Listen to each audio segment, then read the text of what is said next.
மா ஏமா உமா வீட்டுல என்னதான் பண்ணுவாங்கன்னு தெரியல. மா உமா சாமி என்னையா மாம வீடு செலவு வச்சுட்டாங்களா? என்னக்கா பண்றது, பொம்பளை பிள்ளைங்க இருந்தா செலவு வச்சு தானே ஆகும். இது ஒரு சுகமான சுமை தானே. அதுவும் சரிதான்ப்பா. சரி சரி, எங்க எங்க வச்சிருக்காங்க? வீட்டுக்குள்ளதான்க்கா. என்ன குடிசை கட்டணும் வைக்கணும் எல்லாம் எங்க ஒருத்தரையும் காணோம். நான் இப்பதான் டவுனுக்கு போயிட்டு இதை வரவங்களுக்கு தட்டு பூ அது இதெல்லாம் வச்சு கொடுக்கணும்ல, அதெல்லாம் வாங்க போனேன். அதெல்லாம் உள்ள கொடுத்துட்டு அங்க வேற குடிசை கட்டுறதுக்கு அங்க ஓலை பின்னிக்கிட்டு இருக்காங்க. சந்தோஷம் மட்டும் அங்க தோட்டத்துல உட்காந்து. அதான் சரி இதை கொடுத்துட்டு போலான்னு பார்த்தா கூப்பிட்டுக்கிட்டே இருக்கேன், யாரும் வெளியே வர மாட்டேங்கிறாங்க. என்னப்பா இதையே எடுத்துக்கணும்? உங்களுக்கு எதுக்கு சிரமம், விடுங்க நான் கொண்டு போய்க்கிறேன். இதுல என்னப்பா எனக்கு சிரமம் இருக்கு? நானும் இங்கேதான் வந்தேன். என்ன பண்றாங்களோ ஏது பண்றாங்களோன்னு சொல்லிட்டு தான் பையனை பள்ளிக்கூடத்துக்கு அனுப்பி விட்டு வேக வேகமா ஓடி வந்தேன். ஓ சரிக்கா சரிக்கா. சரிப்பா, நீயும் போய் உன் வேலையை பாரு, நானும் போயிட்டு உள்ள என்ன பண்றாங்களோ எது பண்றாங்களோன்னு போய் பாக்குறேன். யாருடா இது நடு வீட்டுக்குள்ள ஒளிஞ்சுக்கிட்டு உட்கார்ந்து இருக்கிறது? ஐயோ இது என்னது இது இப்படி? அக்காவும் அத்தையும் இப்படிதான் சொன்னாங்க, துணியெல்லாம் போட்டுட்டு தான் உட்காரணும்னு. ஆத்தாடி வீட்டுக்குள்ள ஆம்பளைங்களா இருக்காங்க, நான் தானே இருக்கேன். எடா ஆத்தா திட்டுனாங்கண்ணா, அதெல்லாம் யாரும் உன்னை திட்ட மாட்டாங்க. என் தங்கம் எங்கடா வீட்டுல யாரையும் காணா? அக்காவும் அத்தையும் எல்லாத்துக்கிட்டையும் போய் சொல்றதுக்கு போயிருக்காங்க. எல்லாத்துக்கும் சொல்ல போயிருக்காங்களா? சரி சரி, சாப்பிட்டியா என்ன? காலையில இட்லி ஊத்துனாங்க, சாப்பிட்டோம்.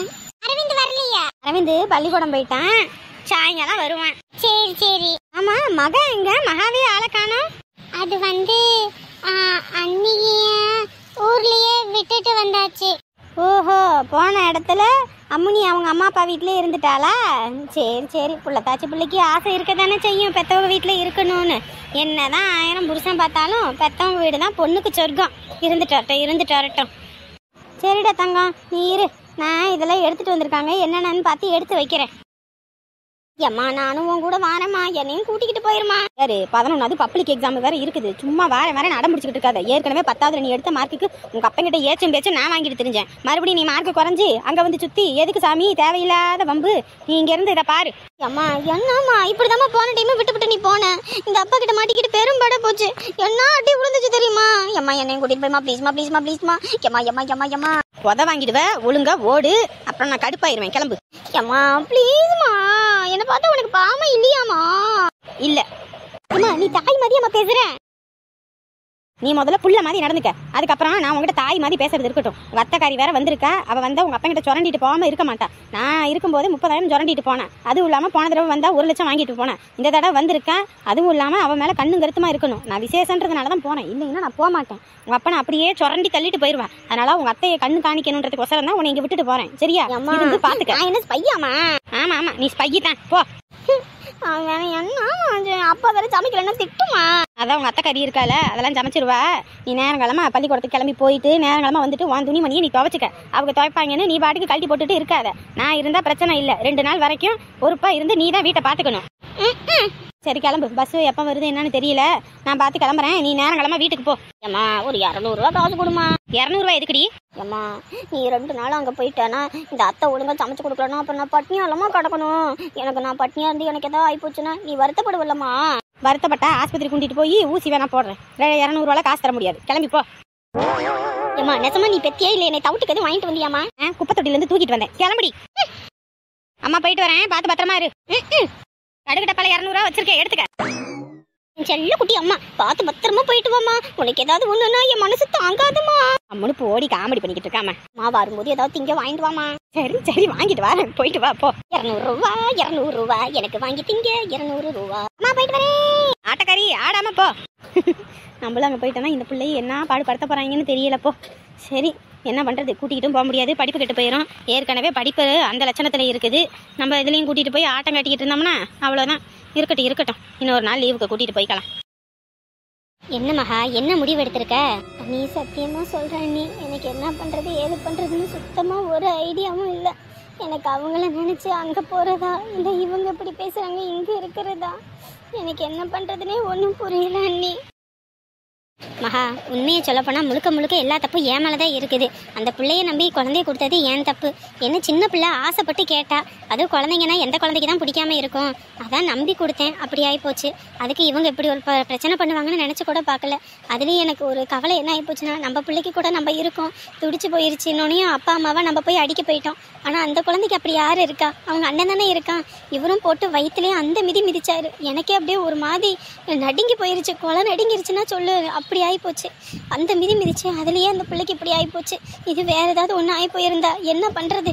வாழ்க்கையே போயிருக்கும். அதெல்லாம் நினச்சாலே ரொம்ப கஷ்டமாக இருக்குது. நான் ஒருத்தி பண்ணின தப்பு இங்கே வந்து முடியும் நினச்சி பார்க்கல. ஆனால் ஒன்று சொல்கிற மகா, என்ன தான் 1000 இருந்தாலும் என் அம்மானா நான் இவ்வளோ கஷ்டத்துலேயும் போனேன்னா என்னை பார்க்கும். ஏன்னா அவங்க வந்து கஷ்டத்துலேயே வளர்ந்தவங்க. ஆனால் நான் உங்கள் அம்மாவை குறை சொல்கிறேன்னு நினச்சிக்காத. நீங்கள் இருக்காமல் கிளம்பிப்போ. புருஷன் வீடு தான் என்றைக்குமே பொண்ணுங்களுக்கு சொர்க்கம். 1000 தான் வந்து அடித்தாலும் பிடிச்சாலும் நமக்கு ஒரு கஷ்டம்னா அவங்களுக்கு தான் துடிக்கும். நம்மளை காலம் முழுக்க வச்சு சோறு போடுறதுக்கும் அவங்களால முடியும். ஆனால் பெற்றவங்களுக்கு ஒரு 2 வாரம் போடுவாங்க, 3 வாரம் போடுவாங்க. 4வது வாரம் அவங்களுக்கு பாரமாயிருவோம். ஊரில் உள்ளவங்க 4 பேர் 4 விதமாக பேசுகிறாங்க, அப்படி இப்படின்னு நம்மளை நிம்மதியாக வாழ விட மாட்டாங்க. நீ கிளம்பி போ மகா. ஒரு அண்ணியாக நான் உனக்கு நல்லது தான் சொல்கிறேன். நீ என்னை தப்பாக எடுத்துக்கிட்டாலும் பரவாயில்ல. அன்றைக்கி நம்ம வந்து அது பிடிக்கல போல், நம்ம காக்கி போடுனாங்கன்னு இப்படி பேசுகிறாங்க அப்படின்னு நீ நினைக்காத. புருஷனோட சந்தோஷமாக இங்கே வந்தால் நீ எத்தனை நாள் வேணாலும் இருக்கலாம், எத்தனை மாதக்கணக்கான வேணால் கூட இருக்கலாம். ஆனால் புருஷங்கிட்ட இப்படி ஒரு பிரச்சனையில் வந்து இருந்தோன்னு வச்சுக்கோ, பார்க்குறவங்களும் இல்லை பெற்றவங்களும் நம்மளை புரிஞ்சுக்காம பேசுவாங்க. அதுக்காக தான் சொல்கிறேன். அப்படி தான் நீ தோணிகிட்டு இருக்கு. ஆனால் வீட்டில் இவங்க என்ன சொல்லுவாங்கன்னு தெரியலையே. இவங்களுக்கு என்ன வாய் இருக்குன்றதுக்காக என்ன வேணாலும் பேசுவாங்க. நாளை பின்ன நம்மளையே திருப்பிக்கிட்டும் பேசுவாங்க. இவங்க நினச்சபடி எல்லாம் நம்ம ஆடணும், நினச்சபடி எல்லாம் உட்காரணும், அப்படியெல்லாம் இருக்க முடியாது. நமக்குன்னு ஒரு இது இருக்குல்ல. ஆஹா வந்துட்டாங்க பாரு. என்னம்மா, என்ன சமைச்சு தரட்டும்? இன்னும் வேணாம்மா, காலையில் தான் சாப்பிட்டேல, அதுவே வயிறு முழுக்க இருக்குது. எதுவும் இப்போதைக்கு வேண்டாம்மா. இப்படியே வேண்டாம் வேண்டாம்னு சொல்லிக்கிட்டு இருந்தா என்ன அர்த்தம்? வயிற்றுக்கு பிள்ளைக்காரி நல்லா சாப்பிட்டுக்கணுமா? சும்மா அப்படியெல்லாம் அது வேண்டாம் இது வேண்டாம்னு சொல்லக்கூடாது. என்ன வேணும் சொல்லு, அம்மா வாங்கி தரேன். ஒன்றும் வேண்டாம்மா. சரி, அப்போ உங்கள் அப்பாவை கறி எடுத்துகிட்டு வர சொல்கிறேன், அதே தான் ஆக்குவோம். இல்லை, என் ஃபோன் அடிக்குது போல மகா. நான் என்னன்னு போய் பார்க்குறேன். யாருன்னு வேற தெரியல. உங்கள் அண்ணனா இல்லை யாருன்னு? இந்தா பார்த்துக்க, இந்தா குழந்தைய பார்த்துக்க. கடவுளே, என்ன பண்ணுறதுன்னே தெரில. அப்பா வேற என்னக்கின்னு பார்த்து வெளியே போயிட்டாரு. இப்போ நான் என்ன பண்ணுறது? பூமாரி பாவம், அவளுக்கு நான் இந்த மாதிரி நேரத்தில் பக்கத்தில் இருக்கணும். தங்கம், இங்கேயே நீ இறங்கிக்க. நான் அந்த அங்கே தென்னமர தோப்பு வரைக்கும் போயிட்டு வரேன். அங்கே தான் ஓலை பின்னிக்கிட்டு இருக்காங்களா, நான் அங்கே போய் அதை பார்க்குறேன். சரிங்க. நம்ம பிள்ளைக்கு கட்டுறது, அதுவும் இந்த ஊர்லேயே யார் வீட்லையும் கட்டாத அளவுக்கு அழகாக கட்டணும் பார்த்துக்கோங்க. நான் பார்த்துக்கிறேன், நீ இறங்கு, பார்த்து நான் வந்துடுறேன். என்ன பண்ணுறது, ஒரு ஜான் வயிற்றுக்கு எம்புட்டு தூரம் நடிக்க வேண்டியதாக இருக்குது. வாமா. அடடா, என் செல்ல கண்ணுக்குட்டி. பெரியம்மா. என்னடி தங்கம், பெரிய மனுஷி ஆயிட்டியா? இந்த பெரியம்மா வீட்டில் வந்து இருக்கலாம், அதை விட்டுவிட்டு இங்கே வந்து இருக்கீங்க பாரு. வீடு எத்துலூண்டு புழுக்க சைஸில் இருக்கு.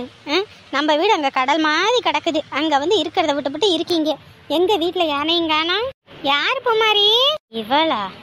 என்ன முதா, நீ இங்கே தான் இருக்கியா? ஆமாம். சரி சரி, ஆளுக்கு முன்னே வந்துட்ட போல இருக்கு. ஆமாம், நாங்கள் முன்னாடியே தான் வந்துட்டோம்.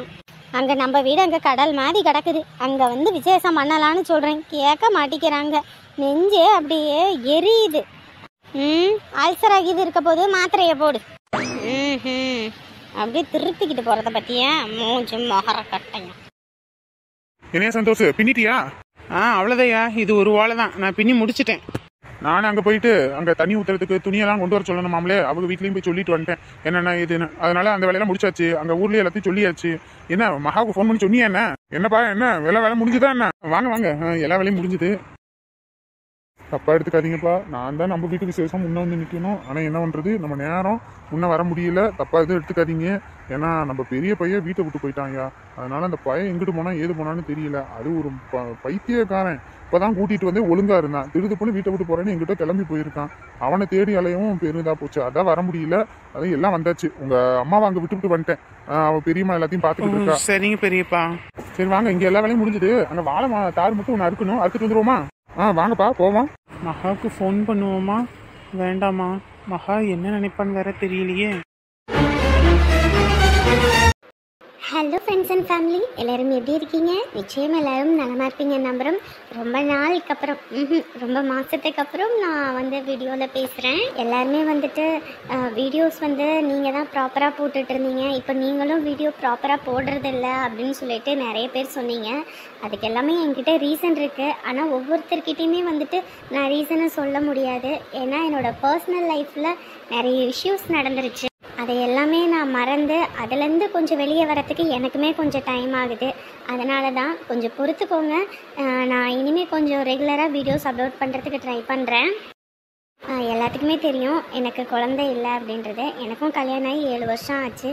ஸோ இந்த 2-3 மந்த்ஸாக எனக்கு வந்துட்டு கன்ஃபார்ம் ஆகிற ஸ்டேஜில் இருந்துச்சு. ஸோ அதனால் நம்ம கொஞ்சம் பிரேக் எடுத்துக்கலாம் அப்படின்ற ஒரு ரீசன் எனக்குள்ளே இருந்தது. ஸோ நான் அதனால தான் வந்துட்டு என்னால் முடிஞ்ச அளவுக்கு வீடியோஸ் கொடுப்போம் அப்படின்னு சொல்லி இருந்தேன். அந்த டைமில் வந்துட்டு அதுவும் இல்லைன்னு ஆகி போயிடுச்சு.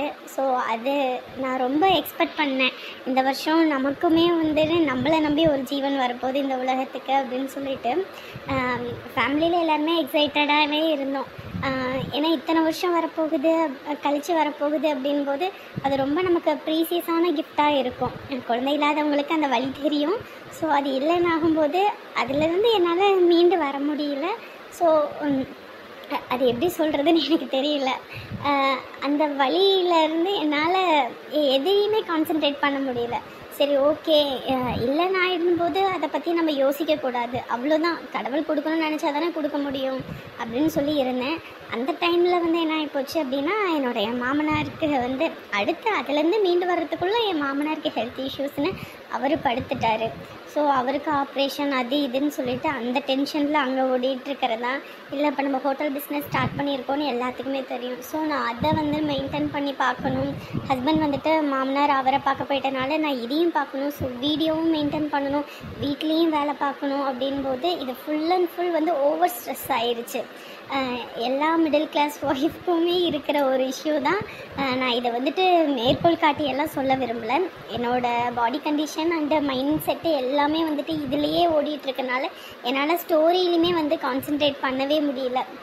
ஒரு ஸ்டோரி கொடுக்குறோம் அப்படின்னா அதை தெளிவாக கொடுக்கணும், நல்லபடியாக கொடுக்கணும், நிறைய இன்ட்ரெஸ்டிங்காக கொடுக்கணும். அதுவும் இல்லாமல் நம்மளோட ஸ்டோரியில் என்றைக்குமே ஒரு கருத்தோடு தான் நம்ம என்றைக்குமே கொடுப்போம்.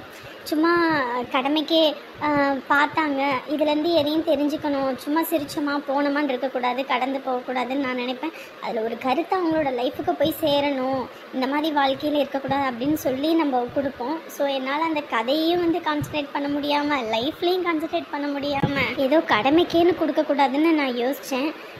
இதிலேருந்து கொஞ்சம் வெளியே வரத்துக்கு எனக்குமே ஒரு 2 வீக்ஸ் ஆகுது டைம் வேணும்னு நான் நினைக்கிறேன். ஸோ நான் அதில் வந்து வீடியோஸ் வந்து உங்களுக்கு கொடுக்கக்கூடாதுன்னுலாம் நினைக்கல. கண்டிப்பாக நான் ரெகுலராக கொடுக்குறேன். ஆனால் கொஞ்சம் டைம் எடுத்துக்கிட்டு கொடுக்குற மாதிரி இருக்கும். அதனால் கொஞ்சம் நான் லேட்டாக அப்லோட் பண்ணினாலும் என்னோடய நிலையை புரிஞ்சுக்கோங்க. புரிஞ்சிட்டு நான் கரெக்டாக வந்துட்டு இனிமேல் ரெகுலராக டைமுக்கு வீடியோ அப்லோட் பண்ணுறேன். இத்தனை நாளாக நம்ம வீடியோவுக்கு சப்போர்ட் கொடுத்த எல்லா சொந்த பந்தங்கள் அனைவருக்குமே ரொம்ப ரொம்ப நன்றிகள். அதுவும் இல்லாமல் கமெண்ட்ஸில் வந்துட்டு நீங்கள் நிறைய பேர் வந்துட்டு நீங்கள் ஆன் டைமுக்கு போடுங்கக்கா, என்னால் பார்க்காம இருக்க முடியல அப்படின்லாம் சொல்கிறீங்க. அதெல்லாம் கேட்கும்போது அவ்வளோ சந்தோஷமாக இருக்குது. இத்தனை அன்புகளை வந்து, இத்தனை உறவுகளை வந்து இத்தனை வருஷமாக நம்ம சேகரித்தோம். அது எல்லாமே வந்துட்டு ஒரு 1 மந்த் 2 மந்த்தில் இப்படி ஆயிடுச்சு அப்படின்னு ஒரு மாதிரி வருத்தம் ஆயிடுச்சு. ஸோ நான் இனிமேல் ரெகுலராக கொடுக்குறேன். இனிமேல் லேட்டாக இத்தனை நாளாக போட்டதுக்கு என்னை மன்னிச்சிடுங்க. ஒரு சிலருக்கு நான் ரீசன் சொல்லியிருப்பேன், ஒரு சிலருக்கு சொல்லலை. ஸோ அவள் சொல்லாத பட்சம் எல்லா சொந்தங்களுக்குமே சொல்லணும் அப்படின்றதுனால தான் நான் வீடியோவில் மென்ஷன் பண்ணியிருக்கேன். ஸோ என்னை மன்னிச்சிடுங்க. இனிமேல் நான் ரெகுலராக கொடுக்குறேன்.